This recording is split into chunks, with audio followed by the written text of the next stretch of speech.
सबको जय मसीह की। प्रभु यीशु मसीह आप सभी लोगों को आशीष दे। आप परमेश्वर के वचन और उसकी सामर्थ्य में बढ़ते जाएं। आइए हम एक वचन को देखते हैं और ये वचन लिया गया है मत्ती रचित सुसमाचार उसका 13 अध्याय उसके 47 से लेकर 50 पद तक। यहाँ पर लिखा, फिर स्वर्ग का राज्य उस बड़े जाल के समान है जो समुद्र में डाला गया और हर प्रकार की मछली को समेट लाया। और जब जाल भर गया तो मछुए उसको किनारे पर खींच लाए और बैठकर अच्छे तो बर्तनों में इकट्ठा की और निकम्मी फेंक दी। जगत के अंत में ऐसा ही होगा। स्वर्गदूत आकर दुष्टों को धर्मियों से अलग करेंगे और उन्हें आग के कुंड में डालेंगे, जहाँ रोना और दांतों का पीसना होगा। परमेश्वर इस वचन के द्वारा आप सभी लोगों को आशीष दें। आइए वचन के लिए हम प्रार्थना करें। सर्वशक्तिमान पिता परमेश्वर प्रभु यीशु मसीह, हम आपके पास आते हैं, हम आपसे प्रार्थना करते हैं, धन्यवाद देते हैं पिताजी आपके प्रेम के लिए, आपकी दया के लिए, आपके अनुग्रह के लिए, आपकी पवित्र उपस्थिति के लिए कि पवित्र आत्मा जी आप हमारे साथ रहते हैं। मेरे यीशु, हम आपके नाम से मांगते हैं मेरे परमेश्वर, जो वचन पढ़ा गया है प्रभु जी, उस वचन के द्वारा प्रभु जी आप हमसे बातचीत कीजिए। वचन के गहरे और अद्भुत भेदों को प्रभु जी प्रकट कीजिए, ताकि जितने लोग भी इस वीडियो को देख रहे हैं और सुन रहे हैं प्रभु जी, उनका हृदय बदले, उनके मन बदले, उनका जीवन बदले और वो बंधनों से छुड़ाए जाए मेरे परमेश्वर, और आपके राज्य में दाखिल हो सके। ऐसा उनका जीवन हो जाए मेरे पिताजी। प्रभु जी, हर एक के ऊपर प्रभु जी हम आपकी आत्मा की आशीष मांग लेते हैं और इस दुआ को यीशु मसीह के नाम में मांगते हैं, आमीन। तो आइए हम इस वचन को देखते हैं। मत्ती रचित सुसमाचार उसका 13 अध्याय उसका 47 से लेकर 50 पद तक। जाल का दृष्टांत। यहाँ पे लिखा है, फिर स्वर्ग का राज्य उस बड़े जाल के समान है जो समुद्र में डाला गया और हर प्रकार की मछलियों को समेट लाया। जाल का जो दृष्टांत है और इसमें स्वर्ग के राज्य की बात की गई है। स्वर्ग का राज्य पवित्र आत्मा भी है जो हमारे अंदर आता है, और वो परमेश्वर जो स्वर्ग में रहता है, जब वो हमारे अंदर आ जाता है तो वो हमारे अंदर राज्य करता है। लेकिन स्वर्ग का राज्य स्वर्ग भी है,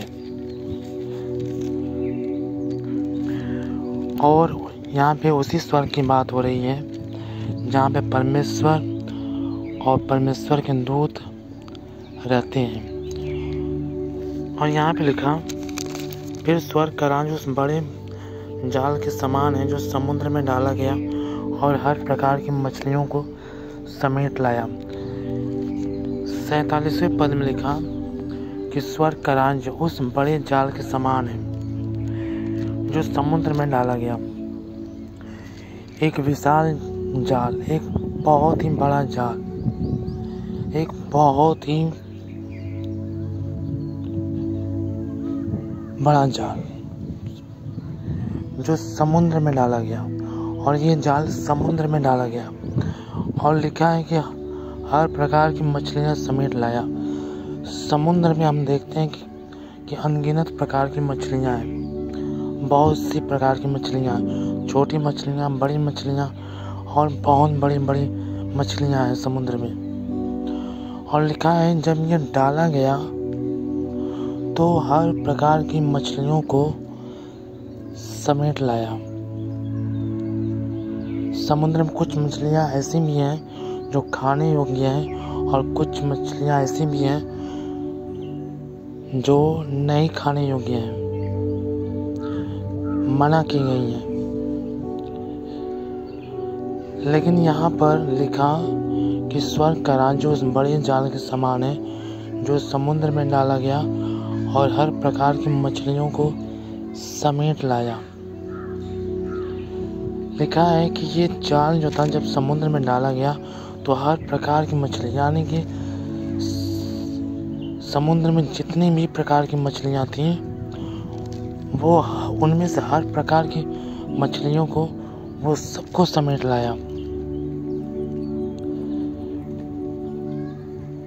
और ये समुद्र का जो है ये स्वयं इस संसार की बात हो रही है।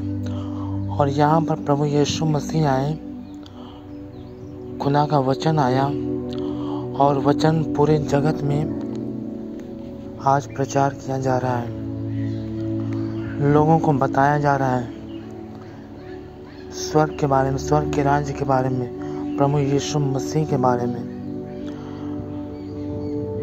और यहाँ पे लिखा है जो हर प्रकार की मछलियों को समेट लाया। और आज के समय में देखा जाए तो हर एक जाति ने प्रभु को एक्सेप्ट किया, चाहे वो हिंदू हो, चाहे वो मुस्लिम हो, चाहे वो सिख हो, चाहे वो जैन हो, चाहे वो पारसी हो, चाहे वो बुद्धिस्ट हो। हर प्रकार के लोगों ने आज प्रभु के वचनों को सीख लिया है, क्योंकि बाइबल में लिखा है अंत के दिनों में राज्य का सुसमाचार सारे जगत में प्रचार किया जाएगा। सभी लोगों ने परमेश्वर के वचन को जान लिया है। हर जाति में से लोग प्रभु को आज जान रहे हैं, प्रभु को आज एक्सेप्ट कर रहे हैं, प्रभु के पीछे आ रहे हैं, प्रभु के भवन जा रहे हैं। तो यहाँ पे इस वचन को ऐसे ही समझ सकते हैं कि जब वो विशाल जाल समुद्र में डाला गया तो हर प्रकार की मछलियों को समेट लाया। आज वैसे ही दुनिया में हर प्रकार के लोग, कुल अलग अलग भाषाओं के लोगों ने प्रभु को जान लिया, अलग अलग धर्मों के लोगों ने प्रभु को जान लिया और प्रभु को एक्सेप्ट किया, प्रभु को अपने जीवन में उद्धारकर्ता के रूप में स्वीकार किया। और आज वो प्रभु के पीछे चल रहे हैं। लेकिन क्या वो प्रभु के पीछे तो चल रहे हैं, पर क्या वो परमेश्वर के वचन के अनुसार चल रहे हैं? प्रभु को जान तो गए हैं, पर क्या उनका जीवन परमेश्वर के अनुसार है, परमेश्वर के वचन के अनुसार है? क्या वो विश्वास योग्य हैं प्रभु में? क्या वो पवित्रताई का जीवन जी रहे हैं?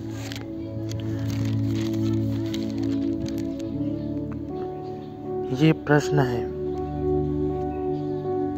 प्रश्न इसी बात का है क्योंकि यहाँ पर 48वें पद में लिखा, और जब जाल भर गया तो मछुए उसको किनारे पर खींच लाए और बैठकर अच्छी अच्छी तो बर्तनों में इकट्ठा की और निकम्मी फेंक दी। जगत के अंत में ऐसा ही होगा। स्वर्गदूत आकर दुष्टों को धर्मियों से अलग करेंगे और उन्हें आग के कुंड में डालेंगे, जहाँ रोना और दांतों का पीसना होगा। यहाँ पे लिखा 48वें पद में, और जब जाल भर गया तो मछुए उसको किनारे पर खींच लाए और बैठकर अच्छी अच्छी तो बर्तनों में इकट्ठा किया और निकम्मी फेंक दी।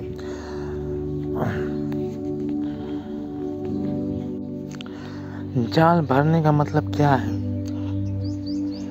जब प्रभु का निर्धारित समय पूरा हुआ, इस पृथ्वी का अंत आ गया, जगत का अंत हुआ, जब इस संसार की कटनी हुई, जब परमेश्वर ने इस पृथ्वी पर की सारी वस्तुओं का अंत कर दिया, तो यहाँ पे लिखा, और जब जाल भर गया तो मछुए उसको किनारे पर खींच लाए और बैठकर अच्छी अच्छी बर्तनों में इकट्ठा की और निकम्मी फेंक दी।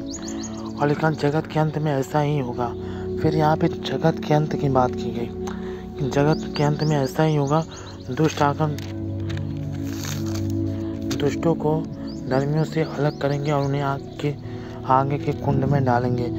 जब इस संसार का अंत होगा, इस जगत का अंत होगा, संसार के कटने के जाएंगे, इस सृष्टि का समय समाप्त होगा, प्रभु यीशु मसीह आएंगे बादलों पर अपने लोगों के साथ। जो लोग भी रैप्चर में गए थे उन सब के साथ आएंगे और फिर 1000 साल तक इस पृथ्वी पर राज्य होगा। फिर 1000 साल के बाद जब दूसरा पुनरुत्थान होगा और जब उस समय न्याय होगा, तो लिखा है कि परमेश्वर के दूत दुष्टों को धर्मियों से अलग करेंगे और उन्हें आग के कुंड में डालेंगे।